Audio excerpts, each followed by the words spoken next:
This is the second video that I'm doing to bring more light into and create more awareness around the companies, the people, and whatever is going on in the cannabis industry in Chicago. So today I'm actually I'm excited because I have someone who's an old friend who I've known for years now, and then we lost touch, and then he has been in the cannabis industry now for a couple years, and he's someone that's very knowledgeable on the business side, what's going on in cannabis, and what the future of cannabis can be like. So I'm excited to have Shaan Kapoor. Shaan, welcome.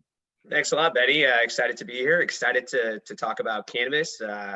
It's an exciting time. Glad to be here. Yeah. I mean, I haven't seen you in a while because we're busy with our lives. We've all been kind of stuck in our houses for what seems like well over a year now.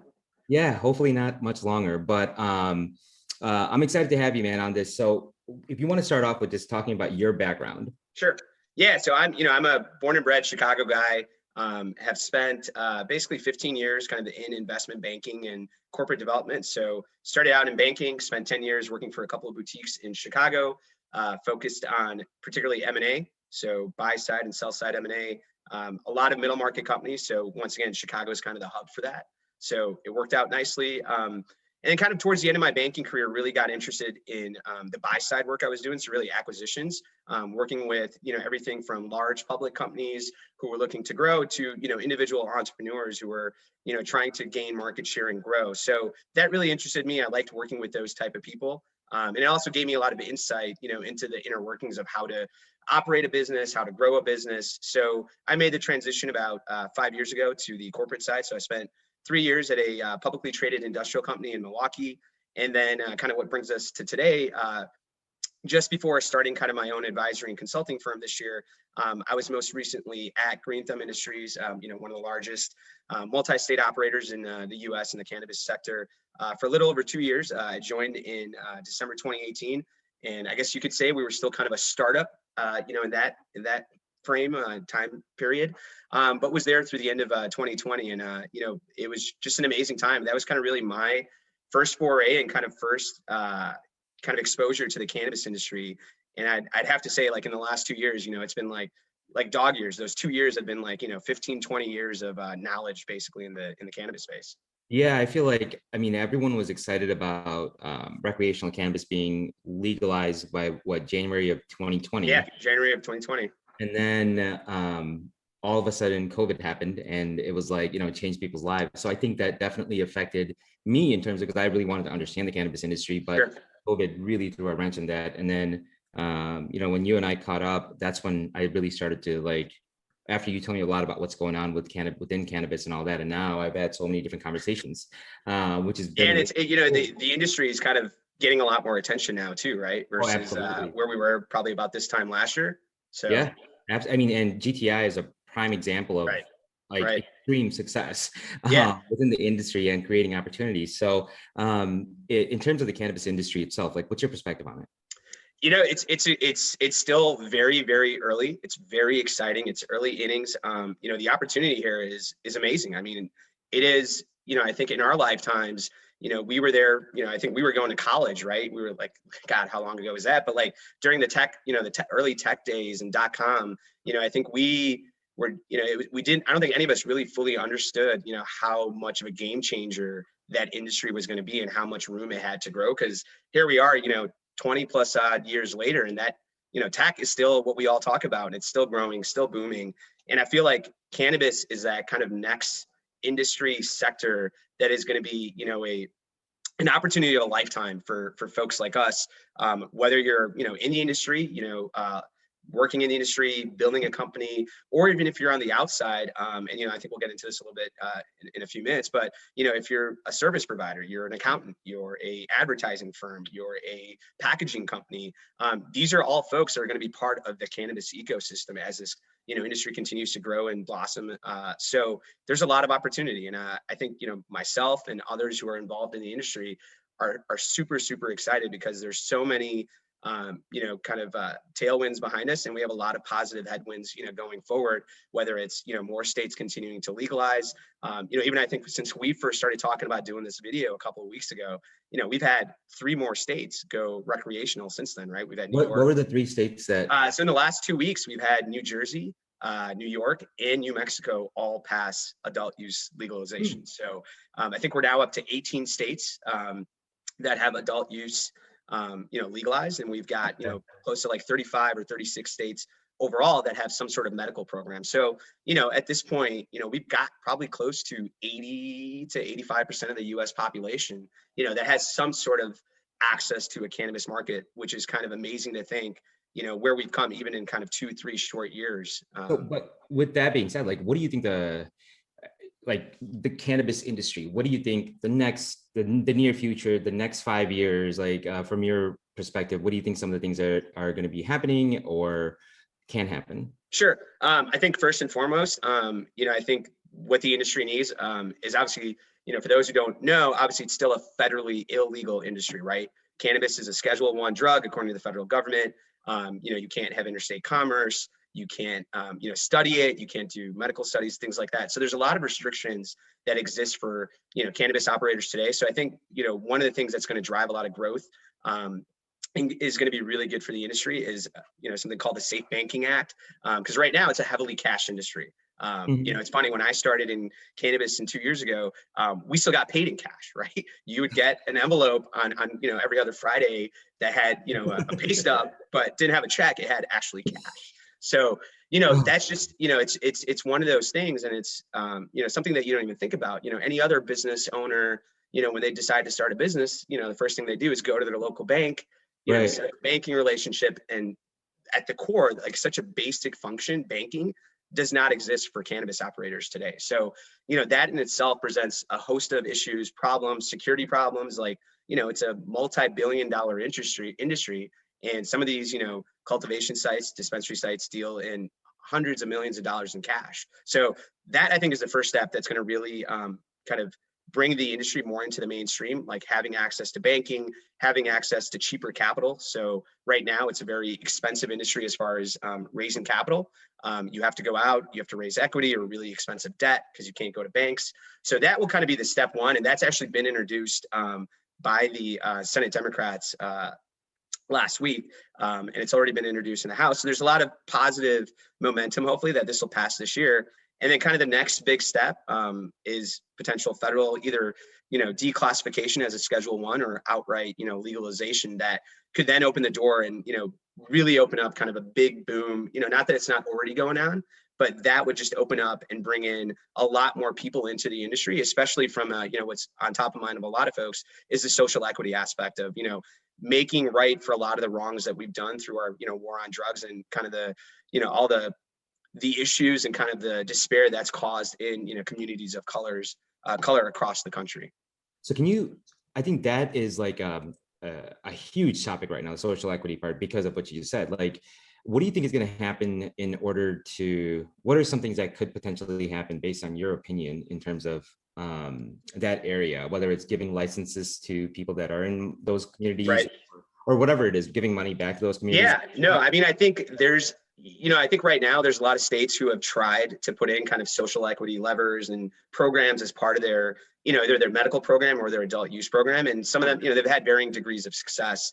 And I think that's usually where, there's a lot of discussion and kind of, not a lot of agreement, like what's the best way to bring in that social equity aspect. So, to me personally, what I've seen, that works and I think is a good model is, setting aside a certain amount of licenses that are going to go, kind of like how you mentioned, to social equity applicants, who are from, areas that have been, disproportionately impacted by the war on drugs and, the criminalization of cannabis. A second thing is, taking some of that tax revenue that's going to be generated at the state, at the local, city level, county level, and setting it aside, using that to fund social equity programs. And what, I think what would be more impactful is then, just other than saying, hey, we're going to set up this program and help you, write your applications and things like that, is actually give these folks grants. Because let's face it, to start a dispensary, it's not cheap. You're looking at, anywhere from $1 million to $2 million. So, So can you talk about that a little bit too? Because I didn't know that until like maybe a couple of weeks ago, that Sure. why it's so expensive to start a dispensary. Yeah, I mean, it's a lot of regulatory tape that you have to go through, right? It's a very bureaucratic process.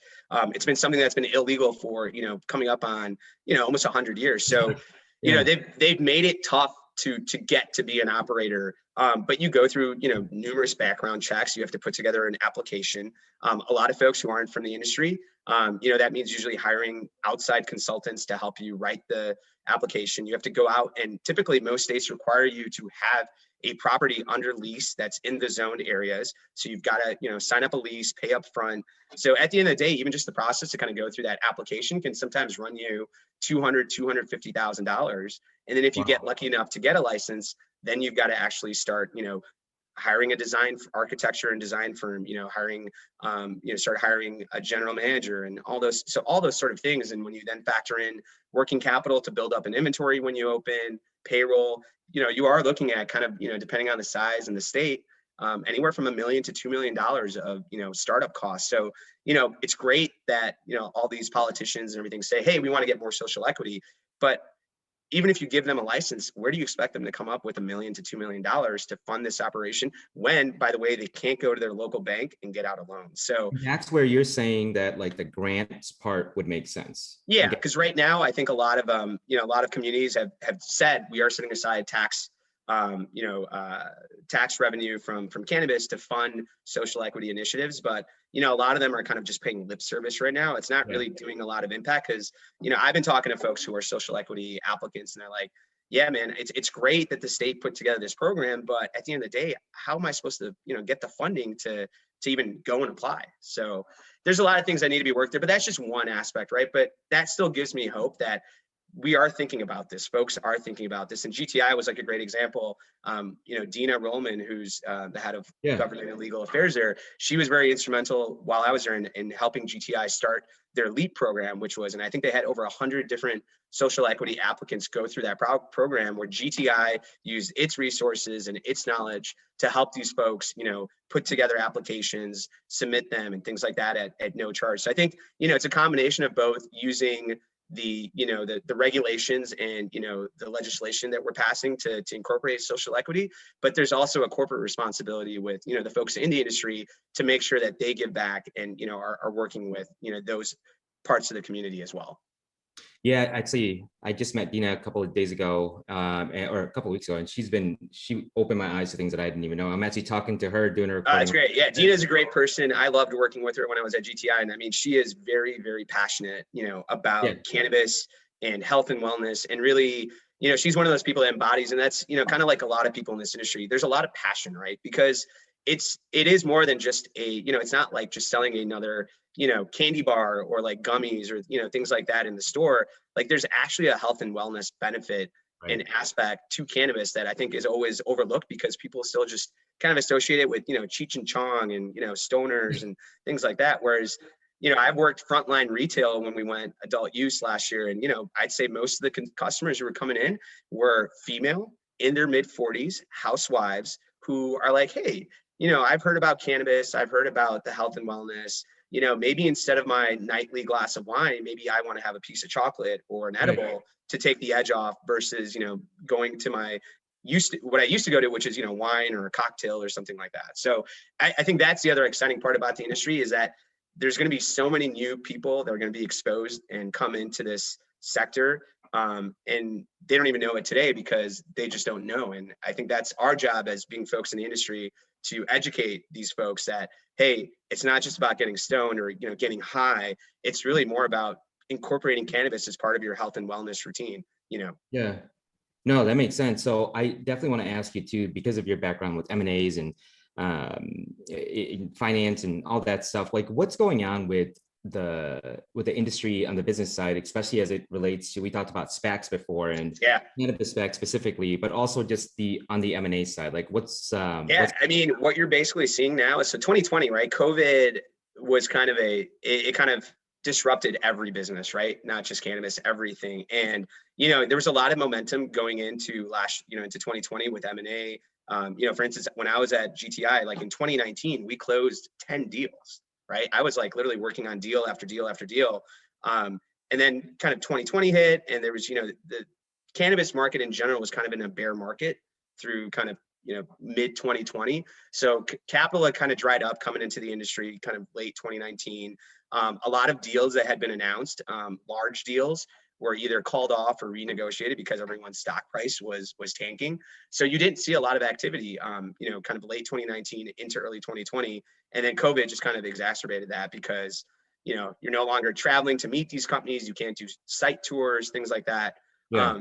But now we've kind of seen the opposite. You know, cannabis and cannabis stocks and the capital markets for cannabis kind of entered this kind of bull market, you know, after the March lows last year. So you have just seen an insane amount of capital, you know, flow into the cannabis sector over the last year. I think I was reading Q1, actually 2021.